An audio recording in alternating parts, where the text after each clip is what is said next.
So this is me playing catch up again, and this time I basically want to give props to Jesus Rojas for this past Friday becoming the new interim WBA featherweight champion with his brutal knockout over Claudio Marrero. Some of you guys may have seen a couple of these, both of these guys fight fairly recently. Jesus Rojas last fought on actually just like this fight was before the Saul Canelo Alvarez versus Gennady Golovkin. What do you call it? Rojas' last fight against Abraham Lopez was right the night before a Canelo fight as well. Scored a really nice kind of come from behind KO over Lopez in a fight that Lopez, I think, might have been maybe, at the very least he was ahead on the cards early, but Rojas kind of came storming back in the mid rounds and eventually stopped him. Here against Marrero, not too dissimilar of an altercation that took place. Marrero was pretty highly regarded, I guess, coming into this fight, especially because of the fact that he had just brutally knocked out Carlos Zambrano, a TMT fighter on a TMT card. Went in there and just completely starched Zambrano, took him out, caught him cold early in the first round and got rid of him. Here against Rojas, I think Marrero was feeling himself a little bit. You know, he did have very quick hands. Marrero's the type of guy that he'll kind of slap with a lot of his punches, but he kind of gets power from speed. So he's one of those guys that kind of snaps his shots out, but he gets a little bit slappy at times when he's throwing in combination. It's like almost like he'll hit you with 3 slaps and one really hard, one truly hard, banging, like heavily leveraged power punch. And that's pretty much what he was doing here against Rojas. He even kind of shoved Rojas down in the first round, trying to get into his head a little bit. Rojas, though, is a guy that, he's one of these kind of workman-like fighters. Even going all the way back to when he fought Jorge Arce on, I think it was either Pacquiao Marquez 3 or Pacquiao Bradley 1. I can't remember which it was. Him against Jorge Arce was turning into a great fight. It only lasted a round because in the second round he wound up I guess like his head clashed with Arce's nose, and then he also hit him low and hit him behind the head in the midst of the ref kind of trying to break him up. So then Arce wound up quitting the fight at that point. It became a no contest. It was a whole big ado.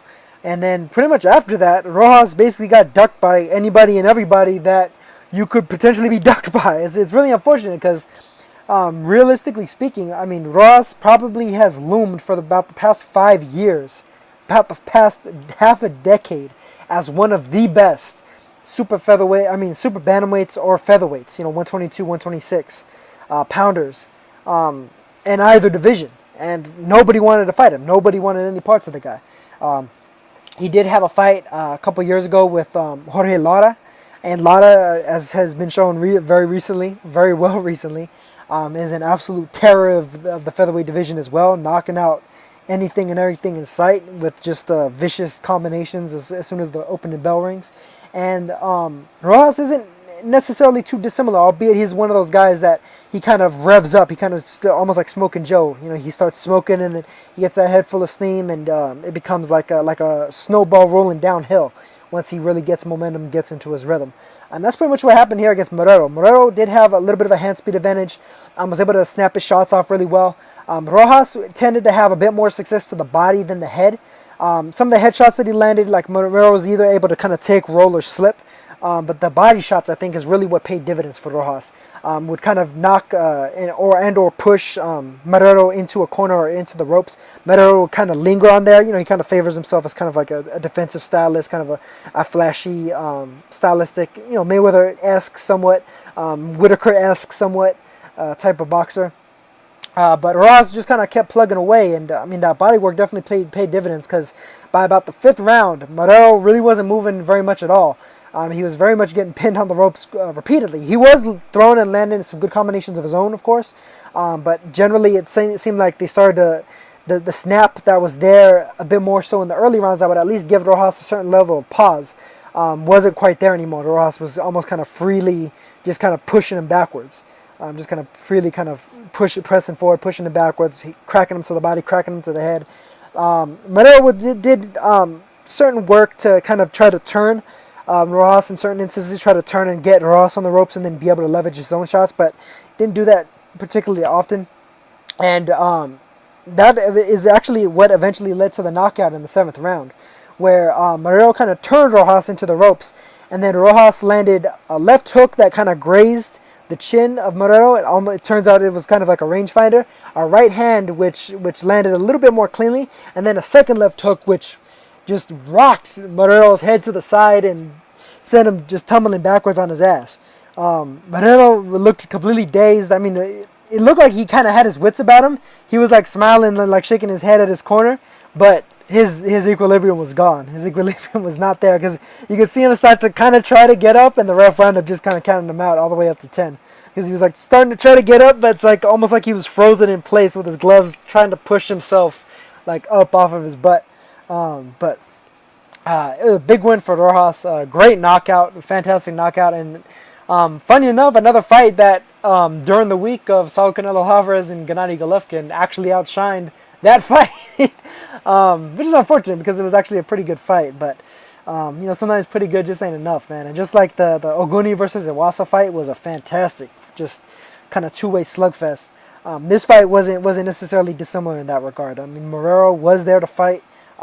He was controlling the early rounds a little bit more so than Rojas was, but Rojas was able to kind of just plug away, get his feet into the fight, and really just once he became that rising tide, he just washed over Marrero, knocked him out, and summarily dealt with him, man. And so now Rojas actually looms as a potential future mandatory for either Abner Mares or Leo Santa Cruz.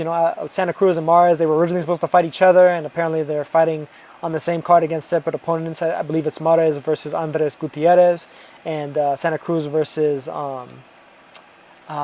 Chris Avalos. It's unfortunate because honestly, like, to me, that fight should be happening next, and the winner, Rojas should have next at him. Rojas should absolutely have next at either Mares or Santa Cruz. And honestly, I think Rojas probably beats Abner Mares, and I think he might be able to beat Santa Cruz too. Him and Santa Cruz is a good fight. That's a very good fight. That's kind of 50-50, but I do somewhat favor Rojas because as physical as Santa Cruz is, and as good of a boxer as he is, I do think that Santa Cruz could outbox Rojas.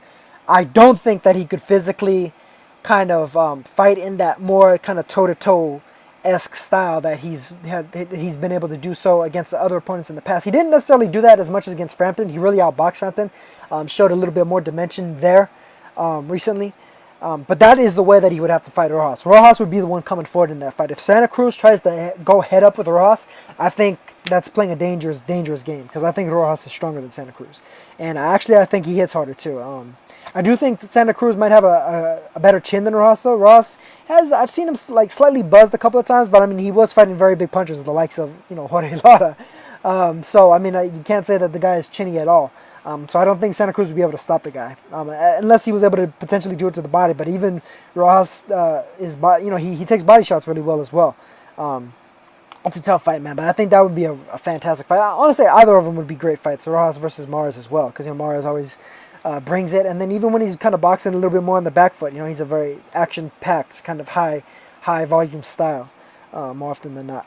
But this is a big win for Rojas. Finally manages to get a title that he's been clamoring for the past half a decade, literally. And I'm not even joking around when I say that. The fight with Jorge Arce was in June of 2012.